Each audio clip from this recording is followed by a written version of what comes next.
The next hormone on our list is PTH, or parathyroid hormone. It is made by the chief cells in the parathyroid gland and is very important for regulating the balance between calcium and phosphate. Both of these play a significant role in bone homeostasis. The way I remember PTH is that it plays favorites. It likes to keep calcium around but doesn't want phosphate.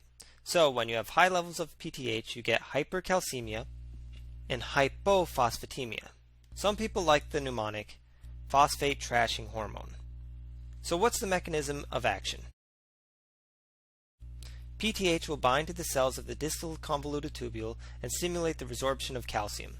Meanwhile, it binds to cells in the proximal convoluted tubule and it blocks the resorption of phosphate. That way you get more calcium retention and more phosphate excretion. Additionally, it acts on the kidney in another manner. Do you know what it does?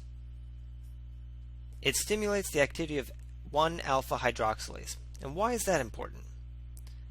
Well, 1-alpha hydroxylase plays an important role in converting 25-hydroxyvitamin D into the active form 1,25-hydroxyvitamin D, or calcitriol. And vitamin D is really important for stimulating the absorption of calcium from the intestinal tract. That way, the calcium you get from your diet actually makes it into your bloodstream. We'll talk a little bit more about this later. Now, there's another way that PTH can raise serum calcium levels, and it is based on its activity on bone.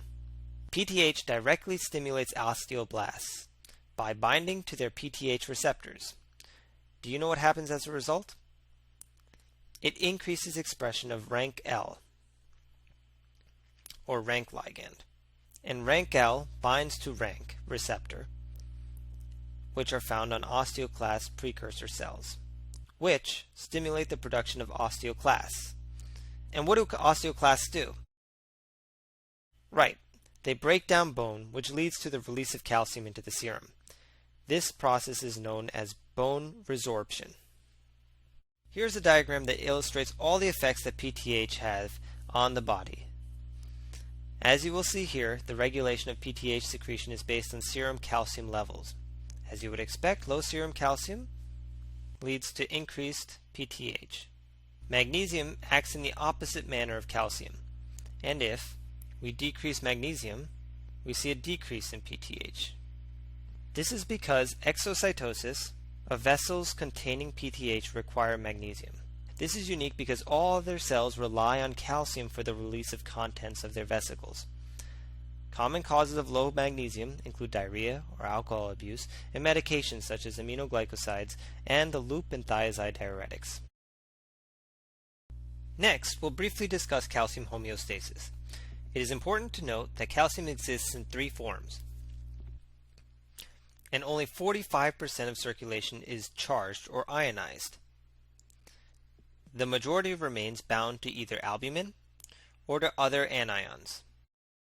This has important clinical consequences. For example, take this molecule of albumin. As you know, like most proteins, it carries significant negative charge, and hence it will be bound to cations such as calcium and hydrogen. Now, if a person were to have alkalosis for any reason, then the calcium would outcompete the hydrogen for binding spots in the albumin molecule. What is the consequence of this? Hypocalcemia. The patient may have cramps, paresthesias, and carpopedal spasm. So let's talk a little bit about vitamin D. Vitamin D is unique in that it is not only a vitamin, but it is also a hormone. There are two forms of vitamin D. Do you remember what they are? There is vitamin D3, also known as cholecalciferol, which is formed when provitamin D in the skin is exposed to sunlight. There's also a dietary form that comes from plants. This is known as vitamin D2, also known as ergocalciferol. Dietary vitamin D can also be found in the form of D3 when it is supplemented in foods like cereals, milk, orange juice, and both will be reabsorbed in the intestine and enter the bloodstream. Keep in mind that vitamin D is one of our fat-soluble vitamins. Remember ADEK? So patients with malabsorption, such as those with cystic fibrosis, will not secrete sufficient pancreatic enzymes and are at risk for vitamin D deficiency. So what happens to these forms of vitamin D? Well, they are taken to the liver where they become hydroxylated at the 25th carbon position. That's why we refer to these molecules as 25-OH vitamin D. Then what happens? Well, the 25-OH vitamin D becomes hydroxylated again. And do you remember where this takes place? Right, the kidney. And this time it's at the first carbon position, which is why we now call the molecule 1,25-dihydroxy vitamin D. And do you remember what enzyme is responsible for this? 1-alpha hydroxylase. And what hormone will upregulate the levels of this enzyme? Our friend PTH. Overall, both a functioning liver and kidney are necessary for the final production of active vitamin D. And you'll see many patients who have either liver or kidney disease, and these patients are at increased risk for vitamin D deficiencies. So what exactly does vitamin D do? Its main function is to increase the absorption of calcium and phosphate from the GI tract. It also helps to maintain calcium and phosphate levels in the blood. And overall, it is really important because both calcium and phosphate are required for bone mineralization.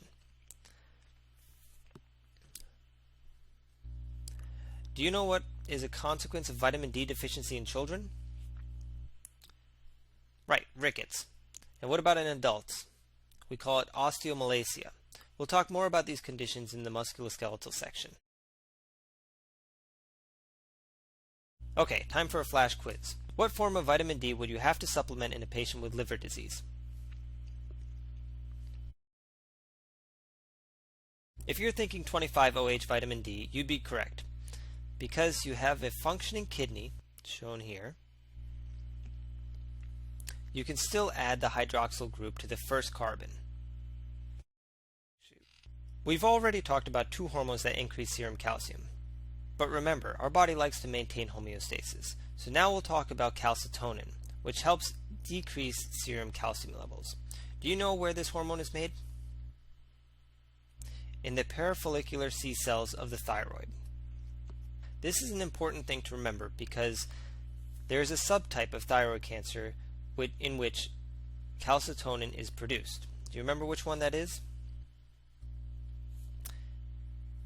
Medullary carcinoma of the thyroid. It produces calcitonin, which is a great marker for this tumor. The function of calcitonin is to decrease bone resorption of calcium. We like to say that calcitonin tones down the serum calcium levels.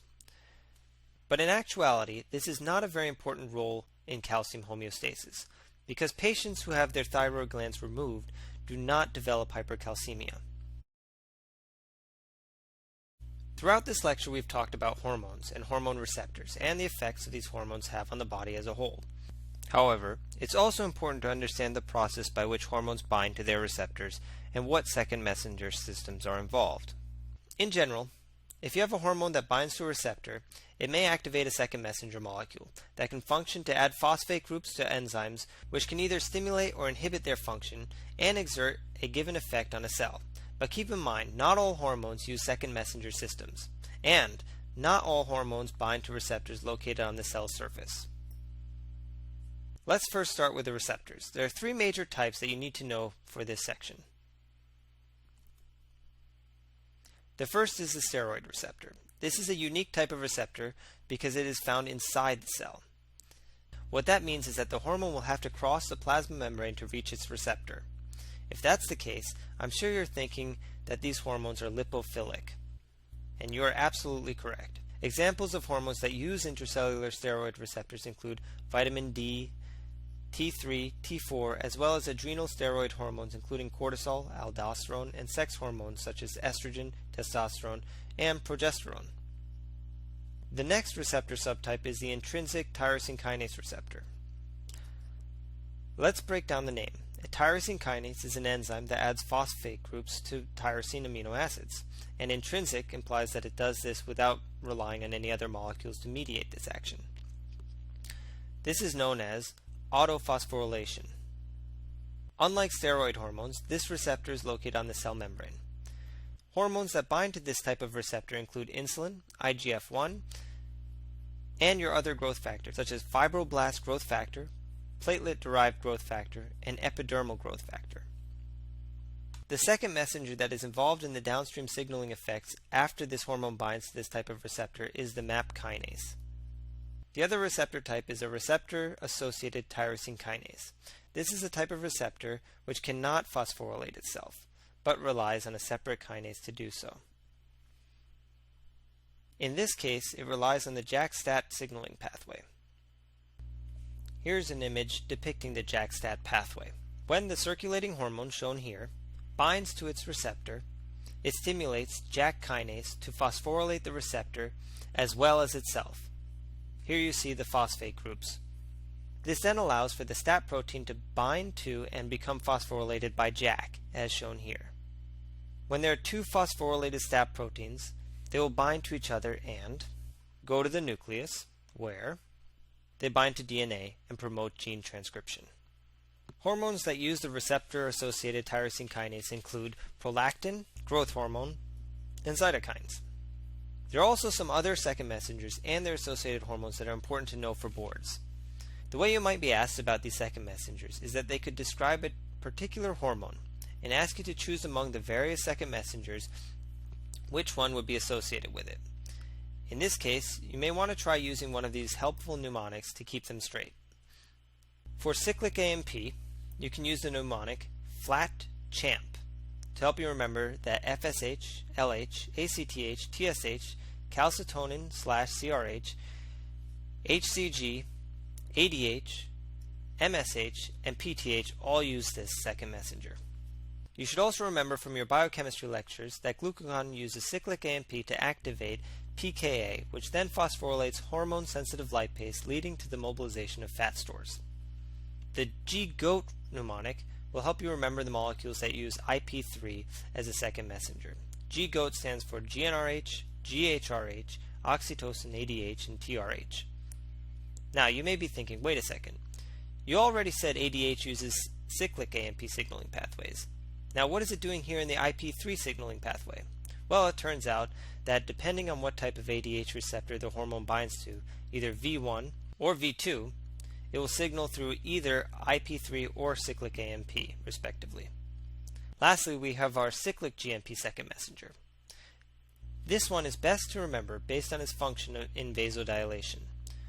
The two major molecules that are associated with this are nitrous oxide, also known as endothelium-derived relaxing factor, or EDF, and ANP. And if you remember, ANP is released when your blood pressure is too high and is a potent vasodilator.